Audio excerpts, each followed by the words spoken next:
কি সুন্দর বাড়িতে এরকম জিলাপি বানানো যায়, তাও বা ময়দা দিয়ে। একবার দেখলেই কিন্তু লোভ লেগে যাবে।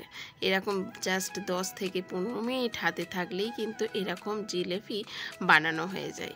তা দেখে নিন আজকে আমি কিভাবে জিলাপি বানাই। তা নমস্কার বন্ধুরা, আমি সুস্মিতা, মায়ের হেসেলে আপনাদের স্বাগত জানাই। আবার চলে এলাম নতুন দিনে নতুন একটা রেসিপি নিয়ে। আজকের রেসিপিটা আশা করি আপনাদের খুবই ভালো লাগবে আর খুবই কিন্তু কাজেও লাগবে। ঝটপট বানিয়েও নিতে পারবেন। এইভাবে কিছু উপকরণ দিয়ে ঘরে থাকা কোনো জিনিস দিয়েই কিন্তু খুব সহজেই এরকম জিলিপি বানিয়ে নিতে পারবেন, তাও আবার এরকম জলের বোতলের মধ্যে পুরি। তো দেখে নিন কিভাবে আমি বানাই, আশা করি আপনাদের খুবই ভালো লাগবে। আর জিলাপি খেতে কার না ভালো লাগে বলুন, আর ছোট থেকে বড় সবাই কিন্তু প্রিয়। প্রথমেই এখানে আমি একটা বড় একটা পাত্র নিয়ে নেব, তার মধ্যে নিয়ে নেব একটা চালনির মধ্যে নিয়ে নেব 2 কাপ মতো ময়দা। এখানে মাপটা যে কোনো একটা বাটি কাপ হোক আপনাদের সুবিধা হাতের কাছে, সেই মাপে আপনারা করে নেবেন। এবার দিয়ে দেব এখানে বেসনটা আমি 2 থেকে 3 চামচ মতো বেসন দিতে হবে। খুব একটা বেসন কিন্তু দিতে লাগে না, অল্প একটু বেসন দিলেই কিন্তু হয়ে যায়। এবার সামান্য একটু লবণ দিয়ে দিলাম, আর ওই চামচের মাপ করেই কিন্তু 3 চামচ মতো কর্নফ্লাওয়ার দিয়ে দিলাম। আমি 2 কাপ মতো এখানে ময়দা নিয়েছি, 2 কাপ ময়দার মধ্যে 2 চামচ মতো এখানে বেসন নিয়েছি, আর 3 চামচ মতো এখানে কর্নফ্লাওয়ার নিয়েছি, সামান্য একটু লবণ নিয়েছি। লবণটা অবশ্যই দেবেন, তাহলে কিন্তু স্বাদটা বেশ ভালো লাগে। শুকনো উপকরণগুলো ভালো করে কিন্তু এভাবে মিশিয়ে নিতে হবে, সম্পূর্ণ এখানে মিশিয়ে নিতে হবে। এবার ওই যে কাপ মেপে আমি ময়দা নিয়েছি, সেই কাপ মেপেই কিন্তু এখানে জলটাও ব্যবহার করতে হবে। এখানে 2 কাপ মতো জলও দিয়ে দেব। প্রথমে আমি 1 কাপ দিয়ে দিলাম, তারপর আমি হাফ কাপ দিয়ে হাফ কাপ রেখে দিলাম, পরে এটা ব্যবহার করব। এইভাবে মেপে করবে, তাহলে কিন্তু আপনাদের বানাতে কোনো অসুবিধা হবে না। সম্পূর্ণ ভিডিওটা দেখুন আমি কত সহজেই এই জিলাপিটা বাড়িতে বানিয়ে ফেলি। ভালো করে এখানে মিশিয়ে নিলাম। দেখুন 1.5 কাপ জল দিয়ে একটা পাতলা মিশ্রণ বানালাম। এবার আমি যে বাকি জলটা ছিল সেটাও কিন্তু দিয়ে দিলাম। এবার এই 2 কাপ জল দিয়েই কিন্তু ভালো করে ব্যাটারটা বানাতে হবে। কেমন ঘনত্ব রাখবেন সেটা কিন্তু এই ব্যাটারটা দেখলেই আপনারা বুঝতে পারবেন। আর আমি সম্পূর্ণ টিপসটা এখানে শেয়ার করে দেবো, কিভাবে আপনারা বাড়িতেই এরকম ময়দা দিয়ে জিলাপি বানাবেন। এবার বেশ কিছুক্ষণ ধরেই কিন্তু ব্যাটারটাকে বেশ ফাটিয়ে নিতে হবে, তাহলে দেখবেন জিলাপিটা বেশ ফুলকো ফুলকো হবে। আর যত ফুলবে তত কিন্তু রসটা ভেতরে প্রবেশ করবে।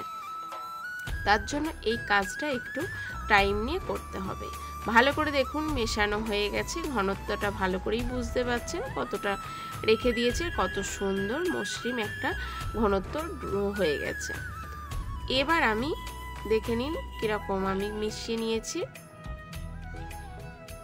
সুন্দরভাবে, কিন্তু অনেকক্ষণ ধরেই এখানে আমি ফাটিয়ে নিয়েছি। আপনারা দেখলেই বুঝতে পারছেন কোনো কিন্তু ডেলা ভাব নেই।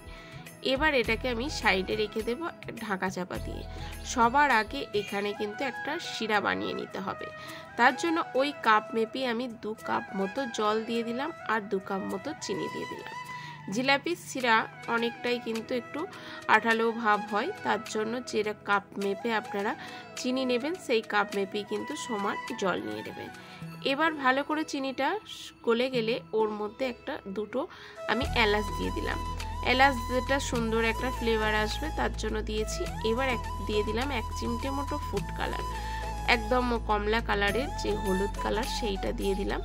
সুন্দরভাবে মিশিয়ে নিলাম। সুন্দর একটা চিনির শিরাটা দেখুন কালারটা কতটা লোভনীয় হয়েছে। যেহেতু ময়দার জিলাপি তার জন্য এই কালারটা অবশ্যই দেওয়ার চেষ্টা করবেন। এটা ফুড কালার, কোনো কিছু খাবার অসুবিধা হবে না। দেখুন আমি এদিকে শিরাটা তৈরি করছি, আর এদিকে আবার আমি ঢাকাটা খুলে ভালো করে আবার একটু ফাটিয়ে নেব। সুন্দরভাবে ফাটানো হয়ে যাওয়ার পর এর মধ্যে দিয়ে দেব সামান্য একটু বেকিং সোডা। এখানে বেকিং সোডা দেবেন, বেকিং পাউডার না। বেকিং সোডাটাকে ভালো করে দিয়ে এখানে ভালো করে কিন্তু মিশিয়ে নিতে হবে। সবার লাস্টে কিন্তু বেকিং সোডাটা দেবে, তার জন্য এটা কিন্তু খুব সুন্দর একটা বেশ মুচমুচে ভাবও হবে, বেশ খেতেও ভালো লাগবে।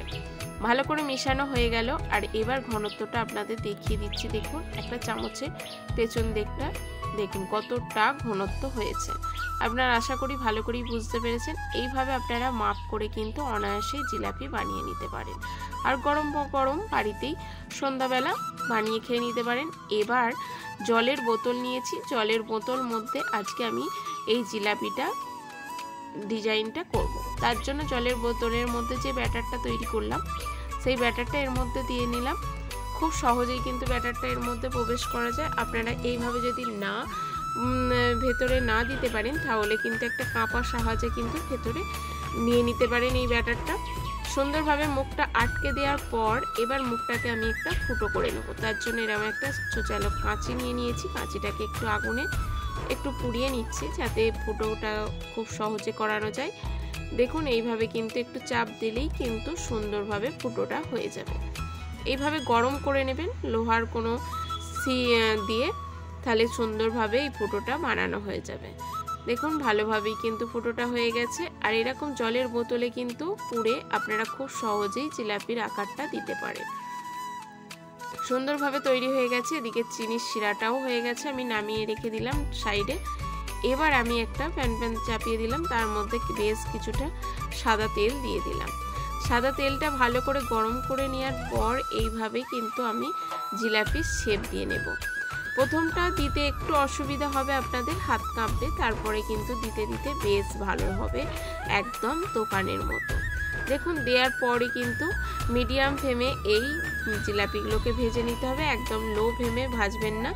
মিডিয়াম ফ্লেমে কিন্তু একে একে এইভাবে জিলাপিগুলোকে সুন্দরভাবে ভেজে নিতে হবে। এইভাবেই তেলের ওপর উল্টে পাল্টে একটু লাল লাল করে ভেজে তুলে নেব। দেখুন কত সুন্দর বাড়িতেই জিলাপি ভাজা হয়ে যায়।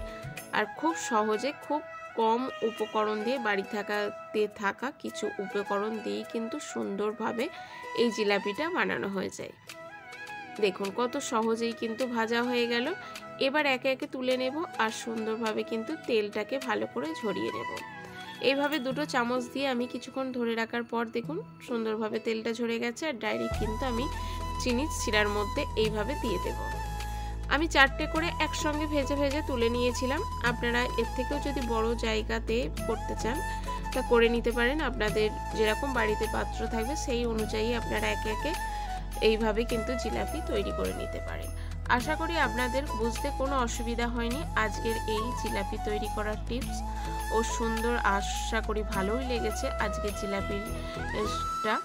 দেখুন একে একে রসে কিন্তু বেশিক্ষণ রাখার কোনো দরকার নেই, একবার করে ভাজবেন আর সেটা কিন্তু দিয়ে দেবেন রসের মধ্যে। আবার ওই রসের মধ্যে এটা যখন ভাজা হয়ে যাবে তখন ওটা কিন্তু রসের মধ্যে প্রবেশ করে যাবে। আর জাস্ট 1 মিনিট মতো রসের মধ্যে দিয়ে তুলে নিলেই কিন্তু খুব সহজে এইভাবেই কিন্তু বাড়িতে জিলাপি তৈরি করে নিতে পারেন। আর চিনির শিরাও কিন্তু আমার একটু নষ্ট হয়নি, যেহেতু মাপের মাপ করে আমি তৈরি করে নিয়েছিলাম। তার জন্য দেখুন খুব সহজেই এইভাবেই কিন্তু বানিয়ে নেওয়া যায়। কত সহজেই বানানো হয়ে যাচ্ছে জিলাপিগুলো। এইভাবে বানিয়ে নিন আর বাড়িতে পরিবেশন করুন। তা আজকের রেসিপি আপনাদের কেমন লাগলো অবশ্যই কিন্তু কমেন্টের মাধ্যমে আপনাদের জানাতে ভুলবেন না। আপনাদের একটা কমেন্ট আমাকে আরও উৎসাহ এনে দেয় নতুন রেসিপি শেয়ার করার জন্য। আর সম্পূর্ণ ভিডিওটা দেখার জন্য ধন্যবাদ। ভালো থাকবেন, সুস্থ থাকবেন। দেখা হচ্ছে পরের কোনো রেসিপিতে। আর পুরনো বন্ধু হয়ে থাকলে আমার রেসিপিগুলো যদি ভালো লাগে অবশ্যই চ্যানেলটাকে সাবস্ক্রাইব করবেন ও পাশে থাকা বেল আইকনটিটাকে প্রেস করে রাখবেন, যাতে আমি নতুন রেসিপি ছাড়ার সঙ্গে সঙ্গে সবার আগে আপনাদের কাছে নোটিফিকেশন চলে যায়।